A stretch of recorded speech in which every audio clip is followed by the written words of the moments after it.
जैश ए मोहम्मद, जिसकी स्थापना मार्च 2000 में मसूद अजहर द्वारा कराची में की गई थी, जिसने भारत में जम्मू कश्मीर की विधानसभा, भारतीय संसद, 2019 में सीआरपीएफ के काफिले पर हमले से लेकर बहुत सारे आतंकवादी घटनाओं में जिसकी संलिप्तता रही है और जिसने इन घटनाओं को अंजाम दिया है, आइए उसके नेता मसूद अजहर के बारे में हम बात करते हैं।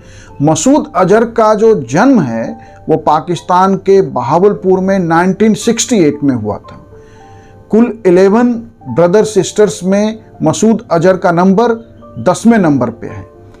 वह पहली बार भारत में 1994 में आतंकी गतिविधि में शामिल होने के आरोप में उसे श्रीनगर से गिरफ्तार किया गया था।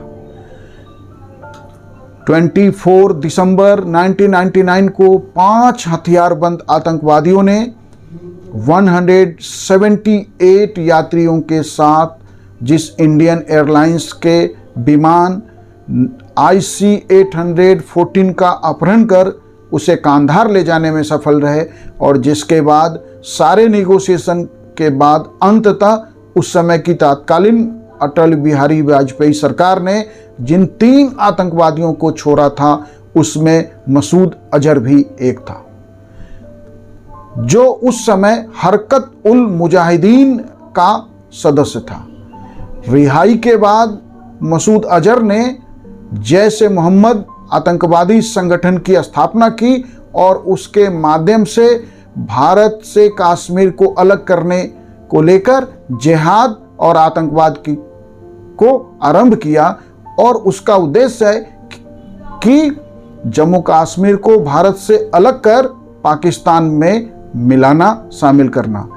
अभी ऑपरेशन सिंदूर में हमने जैश ए मोहम्मद के हेडक्वार्टर को नष्ट कर दिया है और उसके परिवार के बहुत सारे उसके रिलेटिव्स मारे गए हैं। शायद मसूद अजहर भी मारा गया है, वैसे अभी कॉन्फर्मेशन नहीं आया है। मसूद अजहर भारत में जम्मू कश्मीर की विधानसभा पे हमले हुए उसका मास्टरमाइंड था। दिसंबर 2001 में जो हमारी भारत की संसद, जो आधुनिक भारत का मंदिर है, उसे अपवित्र इसी जैश ए मोहम्मद ने किया था और उसका मास्टरमाइंड मसूद अजहर था। उसके बाद भारत और पाकिस्तान के बीच लगभग युद्ध की नौबत आ गई थी और कई महीने तक हमारी सेना बॉर्डर्स पे डटी रही, लेकिन युद्ध तो नहीं हुआ, लेकिन अंतर्राष्ट्रीय दबाव में और भारत के दबाव में अंततः पाकिस्तान की सरकार ने मसूद अजहर को गिरफ्तार कर लिया और उसे जेल में डाल दिया गया। लेकिन 2002 में लाहौर हाई कोर्ट ने उसे रिहा कर दिया।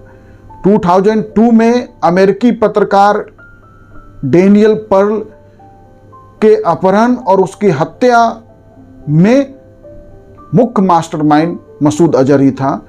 इसके बाद अमेरिका ने पाकिस्तान की सरकार से मसूद अजहर को सौंपने की मांग की, लेकिन मसूद अजहर हर बार बच निकलता रहा। 2008 में फिर भारत और अमेरिका के दबाव में पाकिस्तान की सरकार ने उसे उसके आवास पर नज़रबंद किया, लेकिन फिर वह बच निकला और 2019 में जो सीआरपीएफ के काफिले पे हमला हुआ, जिसमें हमारे बहुत सारे वीर जवान सैनिक मारे गए, उसका मास्टरमाइंड भी मसूद अजहर था।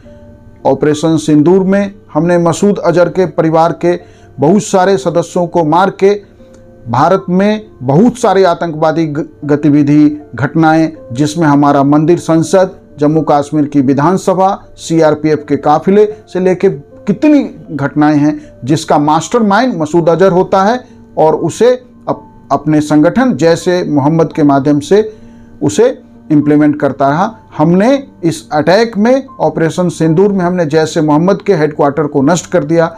यदि मसूद अजहर भी मारा गया हो तो ये भारत के लिए बड़ी जीत होगी। Thank you.